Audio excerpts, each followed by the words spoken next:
ఉదయం నుంచి నా కొడుకు నా దగ్గరే ఉన్నాడు. ఇన్ని ఇళ్లల్లో తిరిగి ఇన్ని పనులు ఎలా చేస్తాడు?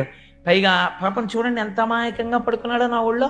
అందుకని కృష్ణుడు ఏ దోషము చెయ్యలేదు అని ఆవిడ ఒక తీర్మానం చేసింది. చేస్తే వాళ్ళకి అక్కసు వచ్చింది, ఆ గోపకాంతలకి అక్కసు వచ్చి వాళ్ళు అన్నారు, అవును మేము చెప్తే ఎందుకు నవ్వుతావులే అంటే, ఆవిడ మనసులో ఒక భావన ఉంది, మా వాడు ఇన్ని తప్పులు చేస్తే పట్టుకోవచ్చు కదా. అలా దొరికిపోతే పరమాత్మ ఇంకేముందండి, అందరూ పట్టేసుకుంటారు. అందుకని వాళ్ళు అన్నారు, నువ్వు ఇలాంటి సందర్భం ఒకటి మీ ఇంట్లో చేయకుండా ఉంటాడేంటి, ఏదో ఒక రోజు చేస్తాడు, అప్పుడు నువ్వేం చేస్తావో మేము చూస్తాం.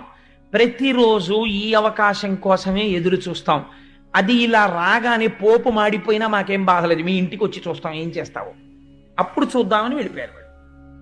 ఆవిడనుకుంది అలా ఎందుకు చేస్తాడు పిల్లాడు, ఏమిటో భ్రమ, వీళ్ళు ఇలా అంటారు అనుకుంది. ఆయన వెంటనే